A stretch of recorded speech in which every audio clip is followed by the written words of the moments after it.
मैं आपकी हिंदी बनाम क्लास 10 के सभी बच्चों को ऑनलाइन क्लास में स्वागत करती हूँ। कैसे हैं आप? आशा करती हूँ स्वस्थ होंगे।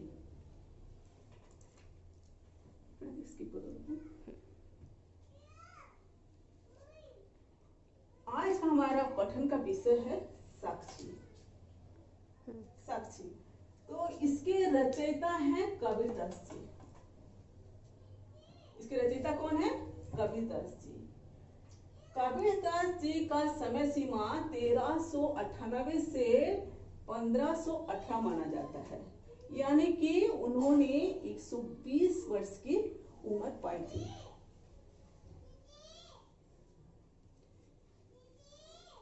कबीरदास का जन्म काशी में हुआ था।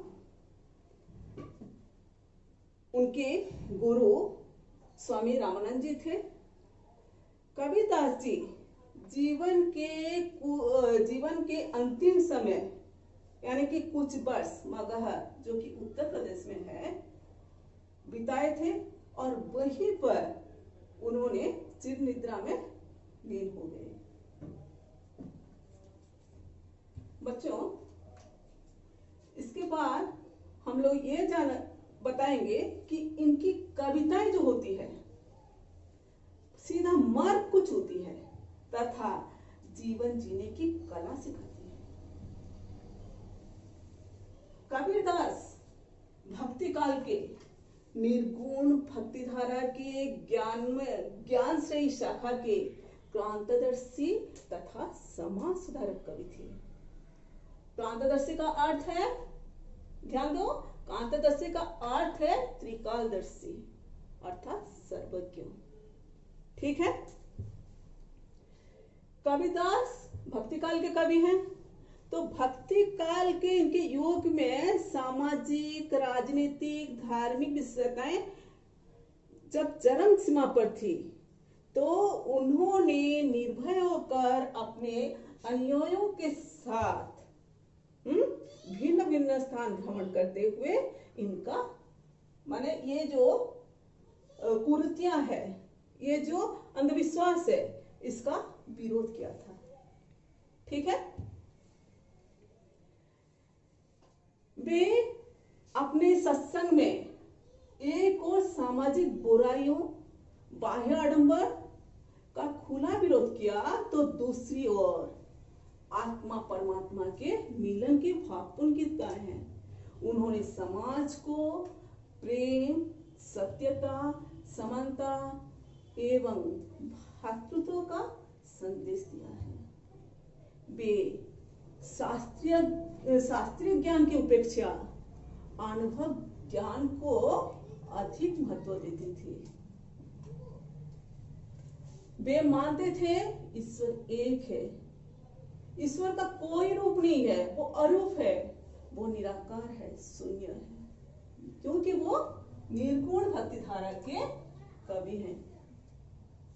मूर्ति पूजा का उन्होंने विरोध किया था, किंतु शून्य ब्रह्म को वो मानते थे। उनकी हर एक साखी में माने संदेश निहित है। तो अभी हम लोग पाठ प्रवेश करेंगे। पाठ प्रवेश में यह है, देखो, साक्षी।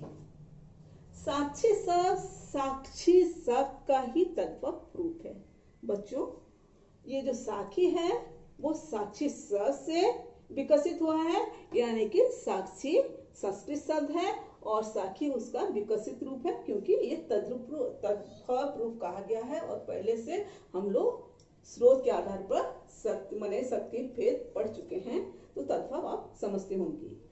साक्षी शब्द साक्ष्य से बना है।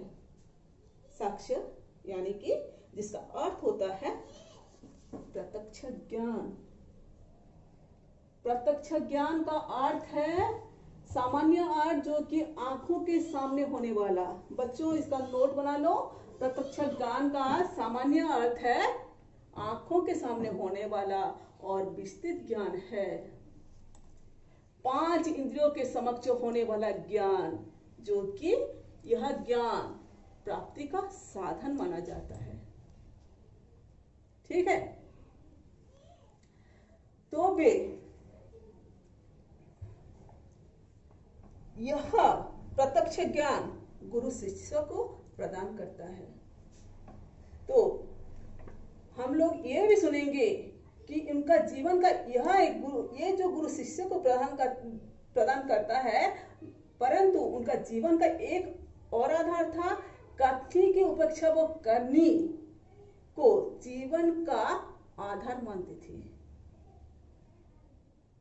इसका एक उदाहरण बहुत बार उनकी इस दोहे से प्रमाणित करते हैं, जो कि यहाँ पर वर्णित नहीं है कि जब तक ना देखूं अपनी नैनी तब तक ना मानूं गुरु की बेनी। इसका आप समझते होंगे, जब तक वो अपनी आंखों से किसी घटना को देख नहीं लेते हैं, समझ नहीं लेते हैं, तो वो गुरु के कहे हुए बात पर भी वो भरोसा करना नहीं चाहते हैं, जो कि उनकी गुरु को वो सर्वश्रेष्ठ मानते हैं।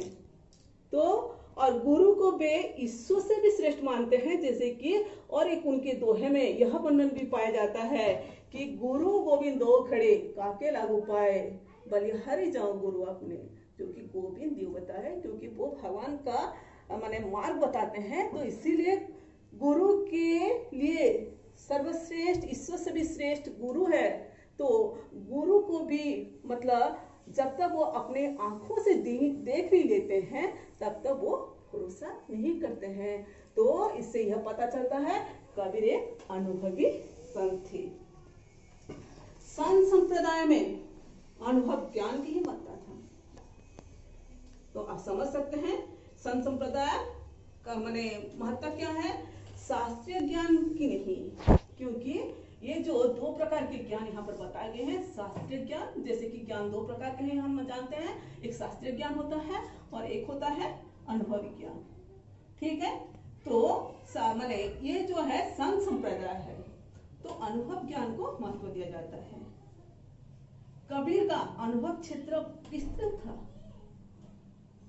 क्योंकि कैसे कबीर जगह जगह भ्रमण कर प्रत्यक्ष ज्ञान प्राप्त करते थे। ठीक है, जो कि ज्ञान प्राप्त करने का साधन प्रत्यक्ष ज्ञान होता है, वो जगह जगह भ्रमण किया था।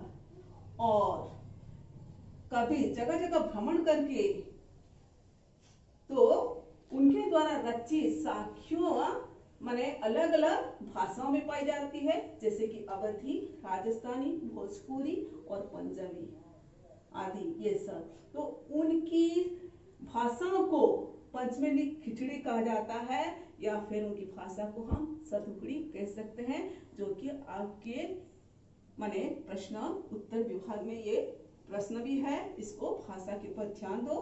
माने सदुकड़ी या पंचमेली खिचड़ी, यहाँ पर भी ये वर्णन किया गया है कि उनकी भाषा माने जन भावनाओं को अपने शब्द और साखियों के माध्यम से जन जन तक पहुंचाने की कोशिश की है। उनकी जो कबीर की भाषा है पूर्वी जनपद की भाषा थी। ठीक है, क्लियर? तो आगे साक्षी के छंद के बारे में, साक्षी वस्तु है दोहा छंद का ही जिसका लक्षण के बारे में बताया गया है। तो लक्षण में आपके जो स्कूल खुलेंगे तभी मैं बताऊंगी, इतना ही जान लो छंद के बारे में कि छंद एक ध्वनि माने ध्वनि समष्टि, इससे पद्य रचना का मापदंड कहा जाता है। छंद एक ध्वनि समष्टि है, इससे पद्य रचना का मापदंड माना जाता है। ठीक है, जो कि ये जो कठिन साधना से ये छंद की रचना हो पाती है। तो इस क्लास में संभव नहीं है, विस्तृत ज्ञान में तुमको बाद में दे दूंगी। ठीक है, तो ये हो गया हमारा पाठ प्रवेश, हम लोग इसको पूरे कर चुके हैं। आगे बढ़ते हैं उनके हर एक साक्षी की ओर। इस माने पाठ में उनकी 8 साखियों का वर्णन दिया गया है। ठीक है, कितने साखी? 8 साखियों का वर्णन है। तो पहला साक्षी है, ऐसी वाणी बोलिए मन का आपा खोए, अपना तन शीतल करे औरों को सुख होए। जैसे कि आप लोगों को यहाँ पर मैं दिखा रही हूँ, सबके पास तो पाठ्य पुस्तक होंगे, उसमें से आप लोग देखकर समझ लेंगे, लेकिन इसका जो शब्दार्थ है उसको आप लोग जरूर लिख लेना। तो पहले मैं शब्दार्थ बताना चाहूंगी। ऐसी मतलब ऐसा, वाणी का अर्थ है वचन या जो हम सब बोलते हैं, वाक्य बोलते हैं। बोलिए, बोलिए का अर्थ है बोलना। मन का, आपा, आपा यानी कि यहाँ पर अहंकार यानी कि जो घमंड होता है, ठीक है। आपा का अर्थ है घमंड। और खोई, खोई का अर्थ है खोना यानी कि जो लॉस्ट। अपना तन, तन यानी कि शरीर, शीतल करना यानी कि ठंडा करना। और औरन को सुख होए, औरन का अर्थ है दूसरों को। बाकी सब समझ में आ रहा होगा। तो हमने इसके शब्दार्थ को पढ़ लिए हैं। इसका भावार्थ यह है कि इस दोहे में कवि ने किसको महत्व दिए हैं कि पहले दोहे में संयमित और मधुर वाणी को माने प्रयोग की आवश्यकता पर उन्होंने बल दिया है। तो मनुष्य को कैसे वाणी को, तो मन का आपा खोए। मन का आपा माने जो होता है, मन में बहुत अहंकार होता है, तो हम घमंड में किसी को कुछ भी बोल देते हैं, तो इससे क्या होता है, वो दुखी निराश हो जाता है। तो ऐसा मन का, हमको ऐसी वाणी बोलना चाहिए जो कि दूसरों को माने अहंकार रहित, यानी कि संयमित वाणी बोलना चाहिए हमको। मन का आपा खोए यानी कि हमको ऐसी वाणी बोलिए, मन का आपा खोए, अपने मन का अहंकार को त्याग करके, ठीक है, अपने घमंड को त्याग करके हमें वाणी, ऐसे वाणी बोलना चाहिए कि जो सुनने वाला है उसको खुशी मिले और उससे अपने तन को भी प्रसन्नता हो, ठीक है। यानी कि अगर हम किसी को अपने वाणी से माने खुशी देते हैं तो उसके बदले में हमें क्या मिलता है, प्रसन्नता, यानी कि हमें भी खुशी ही मिलेगा। तो उसको जो सुख मिलता है उसके बदले में हमें खुशी मिलता है। जो हम हमारे वाणी से जो उसको सुख मिला उसके बदले में हमें प्रसन्नता भी मिली। ये इसका अर्थ ये हुआ कि यहाँ पर अपनी वाणी के ऊपर संयम रखना है, मधुर वचन बोलना है और माने घमंड, माने अपनी घमंड को त्याग करके मीठी वाणी, अहंकार रहित वाणी बोलना चाहिए। दूसरा माने दोहे है, कस्तूरी कुंडली बसे मृग ढूंढे बनमाही, ऐसी घटी घटी राम है दुनिया देखे नाही। बच्चों यहाँ पर मैंने शब्दार्थ में पहले बताना चाहूंगी। कस्तूरी एक सुगंधित पदार्थ है जो कि मृग जो कि टियर होता है, मृग के नाभि में पाया जाता है, ठीक है। तो कस्तूरी, कुंडली, कुंडली माने कस्तूरी कुंडली बसे यानी कि उसके नाभि में, यानी कि कस्तूरी माने हिरण के कुंडली में बसता है। मृग, मृग यानी कि हिरण, घटी घटी यानी कि प्रत्येक हृदय में, यहाँ पर वर्णन किया गया यानी कि कण कण में, घटी घटी यानी कि कण कण में, यहाँ पर इसका वर्णन जो हुआ है प्रत्येक हृदय में। तो इसका मृग ढूंढे बनमाही, क्या ढूंढता है कस्तूरी, कहाँ पे माने कस्तूरी कुंडली बसे मृग ढूंढे बनमाही, मृग क्या ढूंढता है, वो अपनी कस्तूरी को ढूंढने के लिए वन में माने कस्तूरी कुंडली बसे मृग ढूंढे बनमाही।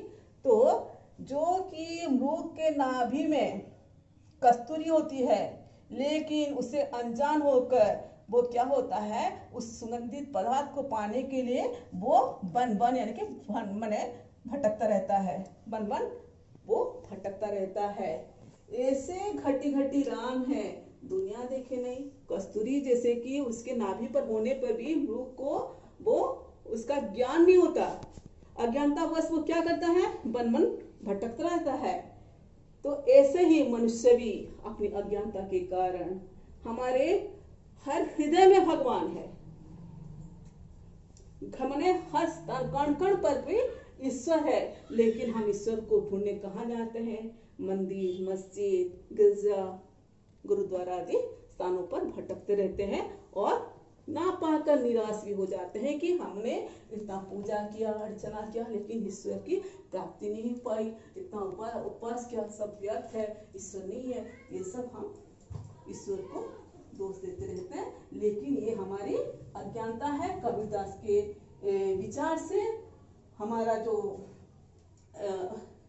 क्या है, ईश्वर है, घट घट पर विद्यमान है। इसके बहुत सारे उदाहरण तुम लोग ध्रुव से ले सकते हो, प्रहलाद से ले सकते हो, बहुत सारे उदाहरण तुम लोगों को मिल जाएंगे, इसके ऊपर विचार करोगी। जब तीसरा साक्षी है, जब मैं था तब हरि नहीं, तो क्या हरि देखकर भाग जाता है, डर जाता है क्या? जब मैं था हरि नहीं, अब हरि है मैं नहीं, सब अंधियारा मिटी गया, जब दीपक देखियो माही।